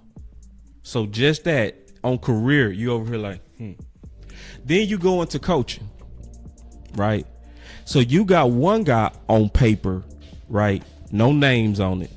High school, won, turned around these programs in Dallas, right? For a lot of years in that, like coach, like I think 10 years in high school. Some paid his dues slow. Nothing was fast about Prime. Then he finally, after being deserving to get an opportunity, he finally get his shot. And his shot is at a struggling black university. He instantly turns that into prime time, just like his name. Turns that whole program of money, start flooding into that program. Right. So you got to think like you're an owner, and you thinking, what's going to cause eyeballs to look at my organization? It's not even just winning. It's the fact that now we're relevant. Now we're exciting. Now people buying our jerseys. Now it's the same thing that make Jerry wealthy. Is what owners should be already looking at Dion. And then you go to another struggling school, Colorado, where everybody say they too bad. You can't turn that around. Hell no. Them dudes they'll be happy if you win 6 games in 2 years. That's prime resume. And that's not even the most important part. The most important part is Prime got Hall of Fame coaches working under him. The most important part of a head coach is his staff, not him. So the whole thing about Detroit, think about Detroit. What do everybody talk about one of the key things about Detroit? They talk about the fact that they have so many player coaches. People that can tell you that and can say, I've been there, done that. They can look you in your eye and say, you got more to give. And you look back at them and you say, Coach telling me the truth. Coach telling me the truth. I can see it in his eye that he been there. He's not no coach that got this from who he knew. He's somebody who got this because he actually been where I am. He understand this weather right here. He played in it. He understand this separated shoulder that I'm playing on because he played with one too. He can look me in my eye and say, you been a hoe. Suck it up. Let's go. Go win the fucking game. And then guess what they gonna say? Yeah, Ed Reed, I played with that, bro. You got it. You listen. Just go take your medication after the game, bro. This is the NFL. Who you gonna believe? That's what Prime got working under him. But you go listening to Dallas. You go listen to Dallas local radio. You go listen to a lot of podcasters, YouTubers, and stuff like that. They ain't talking about Dion. Talking about Whitney. And then the worst part, they not even telling the truth. So then if you quiet and you don't want to talk about the bias that's on our team, where, like I said, blacks with production get that and then whites with potential, because see, witness potential. That's potential. But it's the same thing with these quarterbacks. I see something in him. I can see him being. I can see him being. Now you got somebody over here with damn production, a Hall of Fame staff that's ready to go. That'll be like, oh, you going to the league, Prime? Me too. I don't know, man. I don't know. So, this is the thing. And I'm going to be all the way real with this, okay? That pattern that I said is real, okay? I know some of y'all go really try to nitpick it. You go look for about 6 years. You go try to go find one person to say, but boss, what about this guy over here? Cam Newton was a number one. Where's the racing dad? Kyler Murray will win number one overall. Where was the racism? They gonna really do that too. That's because that's what they do. And they know you talking macro. You ain't talking them individual micro situations. You talking about the forest.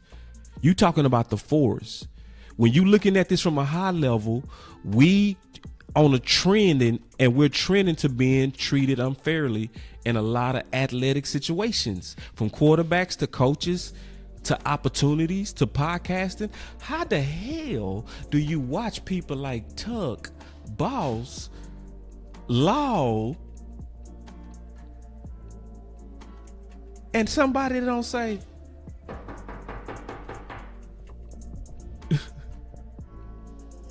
and I could keep naming DMV, you know what I'm saying? For man, so many, man, I can go on and on a talent. You know what I'm saying? Like, you know, it's especially a dude like Sky. Especially, man, dude, stay over here be sitting in his chair like he Brian Gumble and shit. That poor Scott look at all the details. He even be sitting like the media dudes, man. I be, you know me, man. I be laid back in the chair. I be holding my mic. I'm over here looking like CB4. And y'all gotta know what CB4 is, bro. Yeah, Okoye, you know what I'm saying? Especially Okoye, bro. That boy Okoye. Okoye, you need to stop lying on me, bro. You need to stop telling people that I be sneaking people. You need to stop that. You be lying on me. You be talking about I snuck you that day with Big Game Jay. No, I didn't. You need to stop that. Don't be telling people that. You gonna make people think I'm shady. Don't be doing that shit. Boy, Koye. The boss be sneaky, man. He didn't tell me. Yeah, I did. I was on the phone with Amp and I called you and I was like, hey, bro, we having a show. By the way, my boy Big, he don't really like Zeke. So, you gonna probably fight tonight. That's exactly what I told you. You know what I'm saying? So yeah. I'm gonna have to tell the truth on that, man. My boy been saying that too much. But but he cold though. Boy, that boy Koye, he got the voice. He definitely got the mind. Listen, a Koye can talk about badminton and I'm listening, bro. I swear to God, that boy can talk about how to make a steak. I'm gonna be over here. He gonna make that steak sound good as hell, bro. I swear to boy, that boy Koye, man, Koye just freestyled the other day, started talking about, man, my OG started talking about Travis Hunter, bro, killed it. He didn't even know he killed it. He was just freestyling. Ooh, man, Koye supposed to be working for somebody easily. See, this is why I'm happy Vach is on that draft show, bro. Cause draft is, man, Vach finna kill that. Vach is finna act a nut. I'm gonna tell y'all right now, boy, that boy finna act a fool. That dude, man, listen, this year, he could probably get his beak wet. By next year, it's gonna be like holding back, bro. God damn, don't take over the show, bro. But that's how these content creators are, bro. They cold, and y'all know it. But it's that, I don't know. I don't know about that. I don't know. Yeah. And it's not enough diversity in these. Listen, it's not enough diversity even in our local media. Man, the local media way too white, bro. Way too white. The fans are way too diverse to have that many white people talking about sports. Period. Yeah, boss talking about DEI. Hell yeah, y'all need some diversity. Yeah. Cause see, it's already been studies on this that's proven that you want a staff that reflects your audience. Yeah. You want it to almost be exact. Because then everybody that's listening can hear part of their culture in y'all.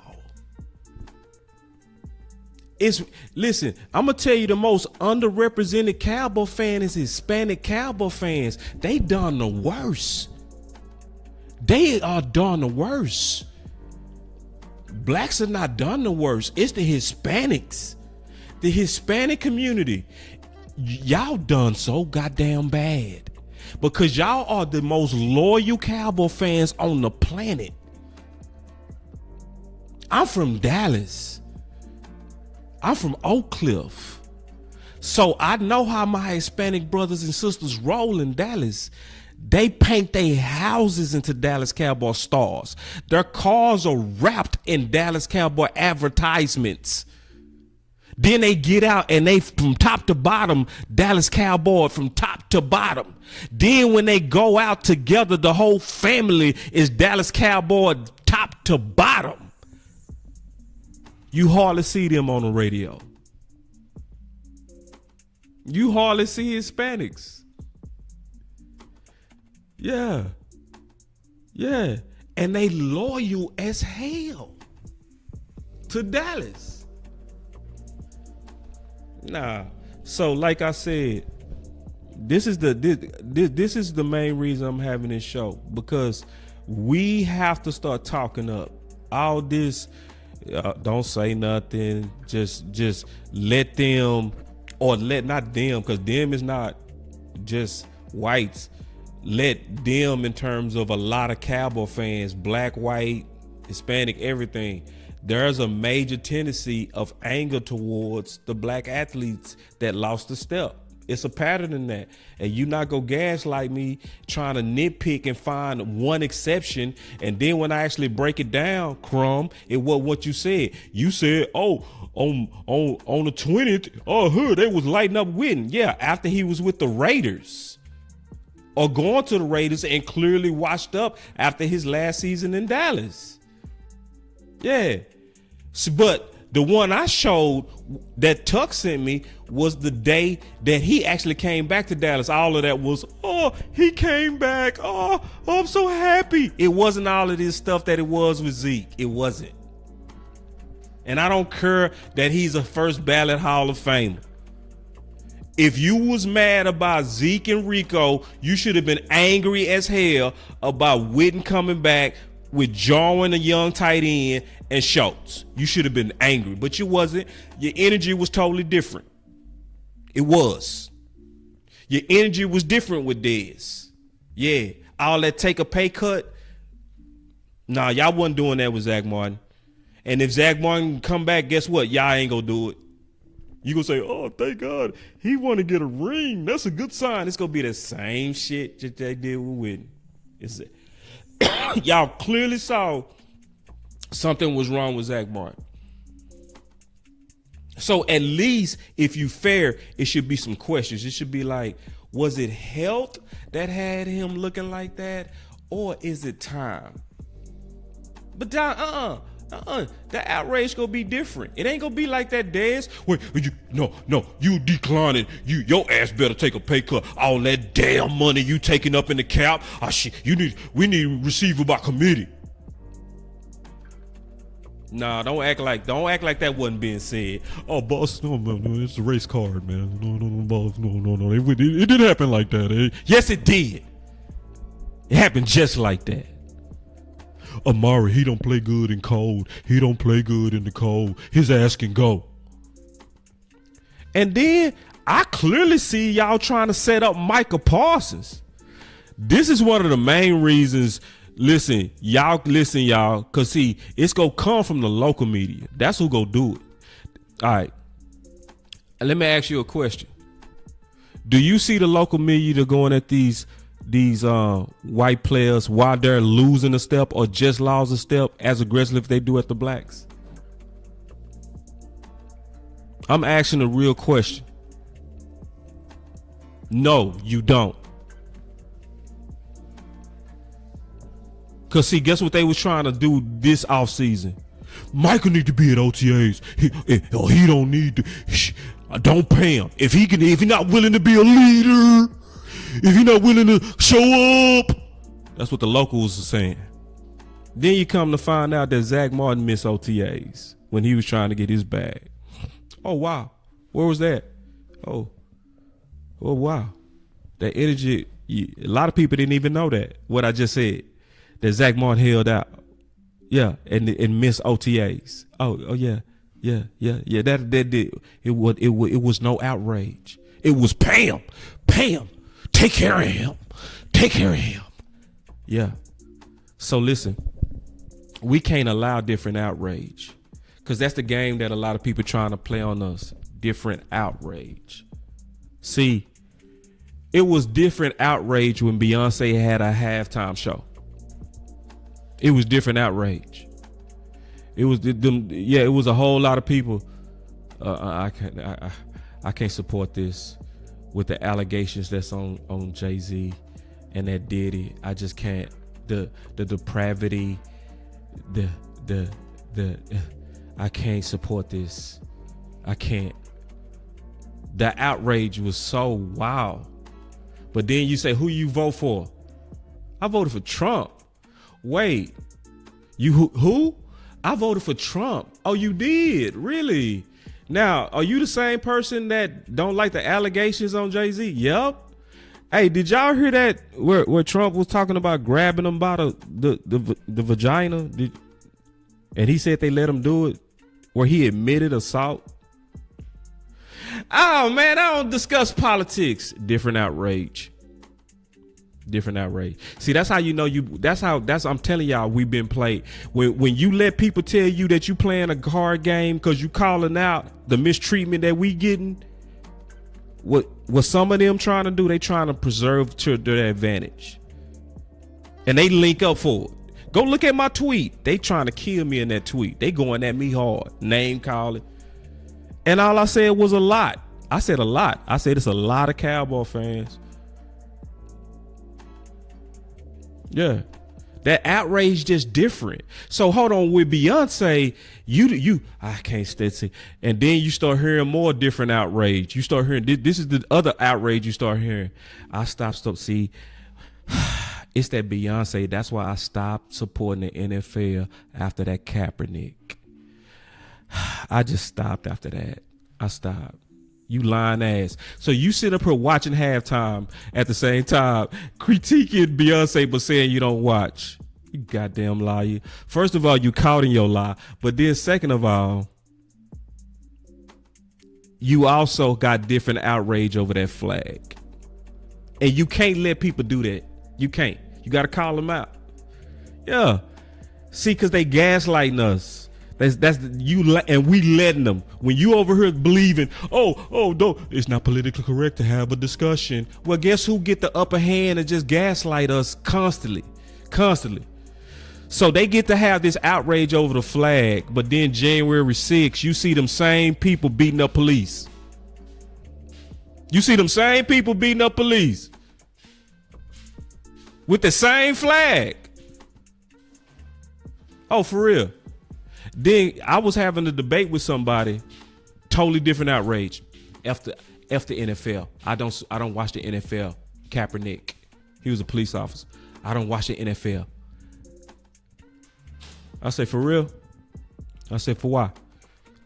No son of a bitch is gonna disrespect my flag. I said, well, what? Did you ever read the flag code? No. Did you know that when you use the flag for attire, it's written in the flag code that's disrespect? It is? Yeah, here it is.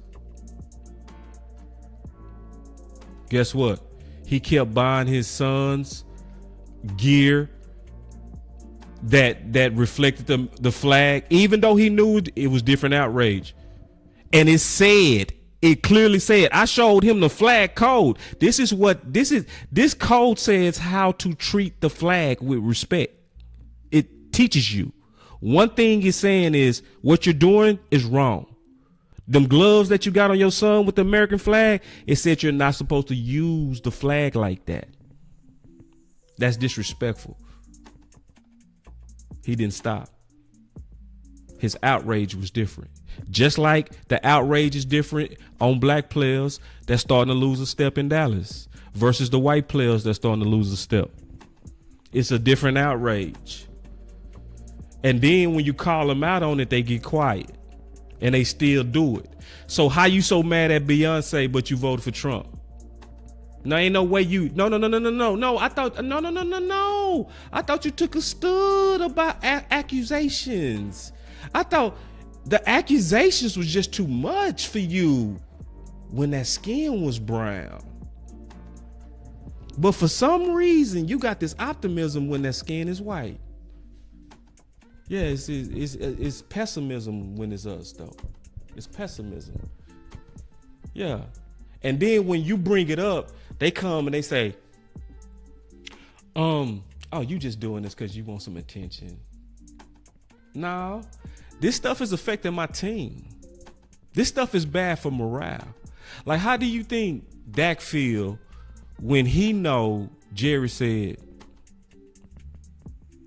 didn't I tell y'all we was gonna go as far as Dak took us? How far did we go? You ever see him talk to Romo like that? You ever see the local media used against the white top players? Yeah. Like my boy Chris 214 said with the super chat, he said, no matter how many facts, they forever blind. Yeah, different outrage.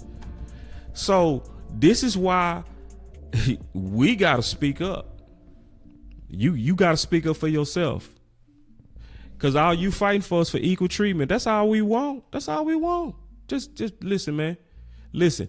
If you go push up Mitch Trubisky for projection, all we want is some of us to get pushed up for projection. Not even some, a lot like y'all do y'all. Yeah. We just want equal treatment. We don't want that that we get. That Lamar, that Heisman, that speed, maybe let's put him at receiver. What? You serious? Yeah. I want to see him run a 40. Man, if you don't get your dumb... Are you serious, bro? Yeah. I'm not sure if he can play in a pro-style offense. He was in a pro-style offense as a senior, where he had better numbers than his Heisman year. What they doing this year? Who clearly got the best numbers? Lamar by a mile. 41 touchdowns, 4 interceptions. This year's Josh Allen. It's Josh Allen. Oh, really? Oh, okay. For real. I thought it was about production and what your team did. No. I think he did more with less. Oh, okay. That's your case? Okay, sure. All right. It's that bias.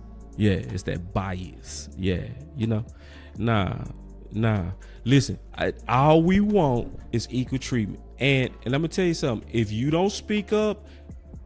don't speak up, we stop equal treatment.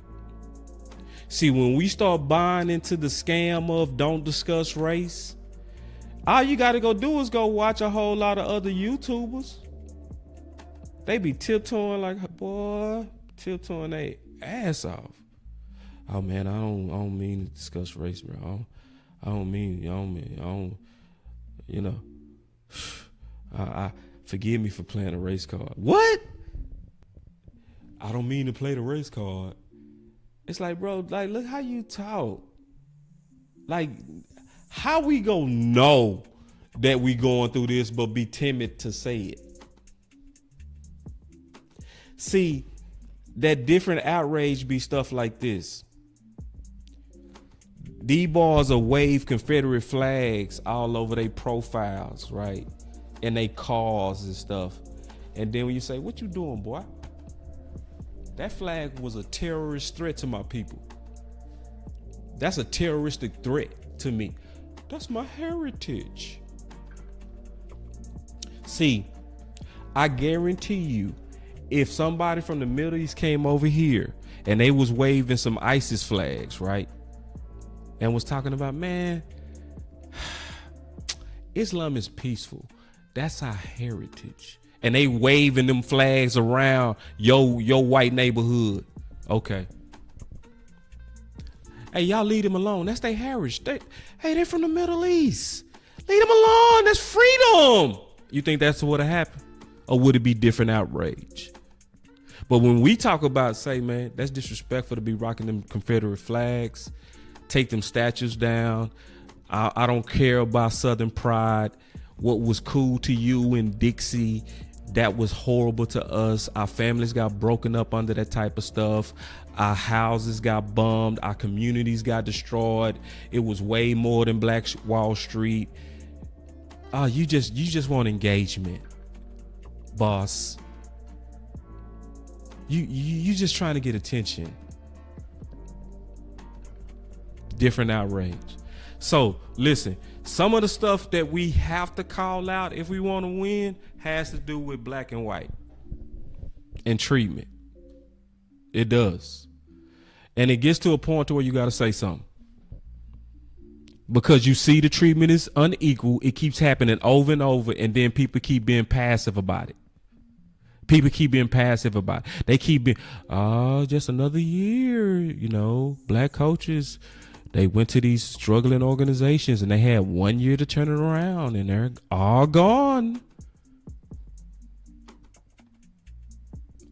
At what point are we going to say something? At what point do you figure it out that not discussing mistreatment is only playing us? And there's nothing wrong with asking and or demanding that you treat me right and fair. It's nothing wrong with demanding you go treat me right. You ain't gonna treat me like that. You ain't gonna talk to me like that. You're not gonna promote that person when I've been doing a job and it's proven that I've done it way better. You not gonna when I do something epic and just oh wow when they do something. No, you go treat me fair. You go treat me fair. And see, listen, it's a cost. It's a cost. It's a cost to have these type of discussions. It's a cost. But a lot more of us got to be willing to pay it. Because this is the thing. This is the last thing I'm going to say. Talking about all these hard truths.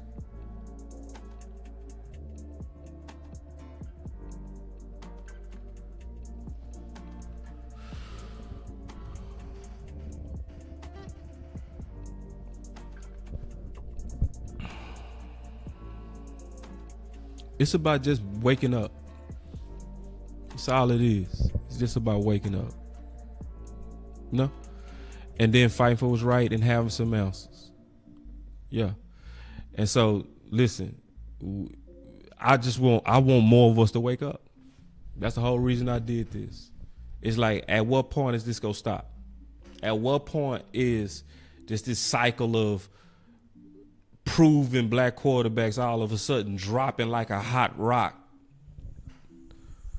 Just they proven, they got production, they got everything, they got the training, they got everything, and then Lamar Jackson, boo, Dak in the fourth, Russell Wilson in the third, Hurts in the second, and then when they, let me give you a perfect example, and then I'm out. Let me show you about this. I'm telling you, it's a scheme to play us, man. What was they saying about Dak this offseason and the draft? Think about what the local radio people were saying. Think about it. What was they saying? What was they saying? Maybe Dallas needs to draft a quarterback in the first. Maybe Dallas, that wouldn't be bad, because then if Dak walks, maybe they just give him 1 year. Maybe they let him play out his contract and they get that first round quarterback. Wasn't y'all hearing that a lot? Wasn't that said a lot? Nationally as well as locally? Wasn't we hearing that a lot? So just pause for 1 second and then remember what happened in the draft. That draft music came on. Atlanta was on the clock. They had a white quarterback named Kurt. They drafted a black quarterback that was underrated. What people start saying, that was a dumb pick. They already had, y'all was the same people saying draft a quarterback for Dak. Different outrage. But then when Michael Penix get drafted to Atlanta, they already had a quarterback. Why did they do that? That was a dumb pick. Go look at what me and the OC was saying. I was like, that's a good pick. It's a good pick, bro. Now what's happening? What always happened with us? We got to go out there and be instant success.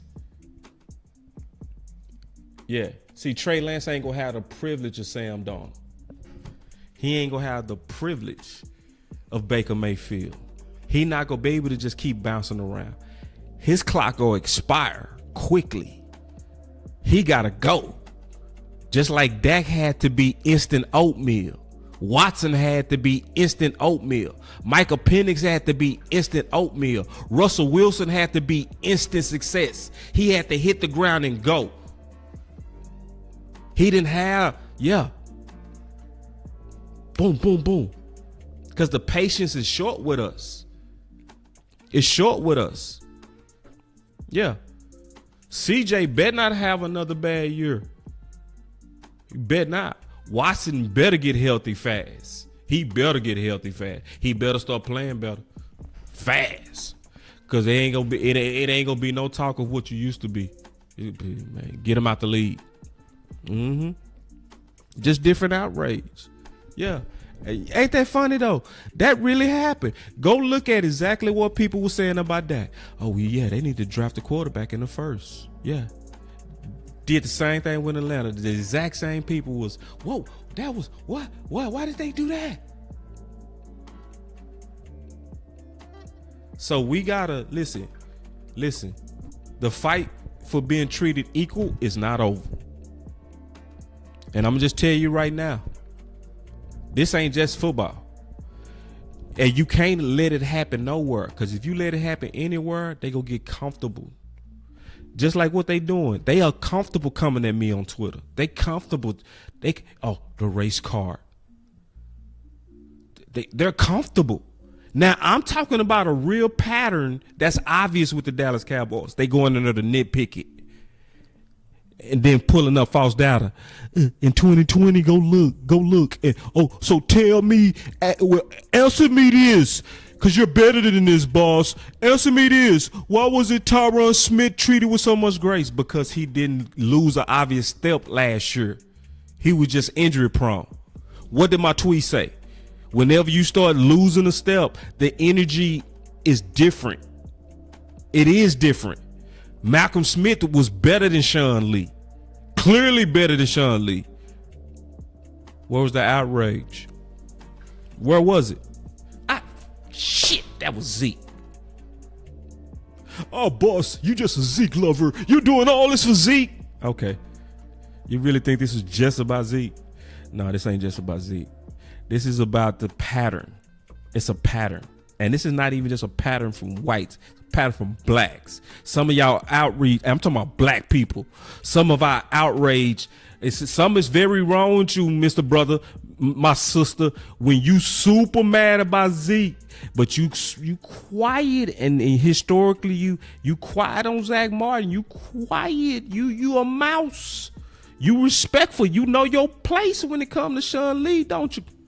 Don't you, homeboy? Don't you, girl?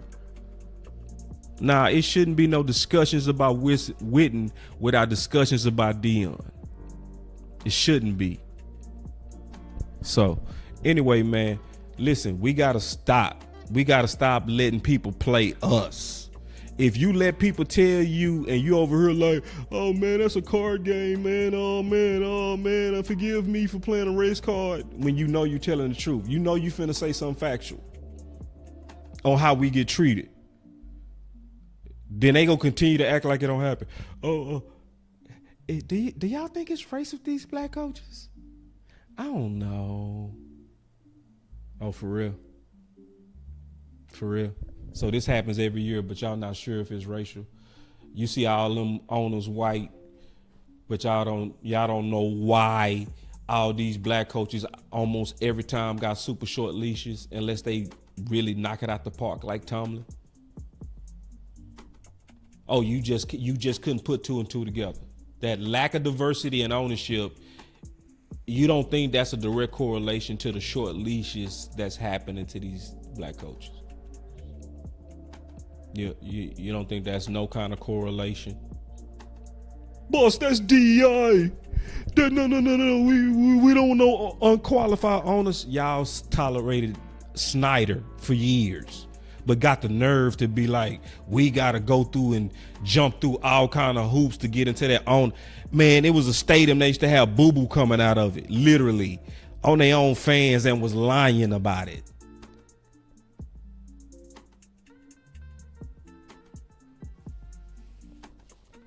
Until we get diversity at the top of ownership,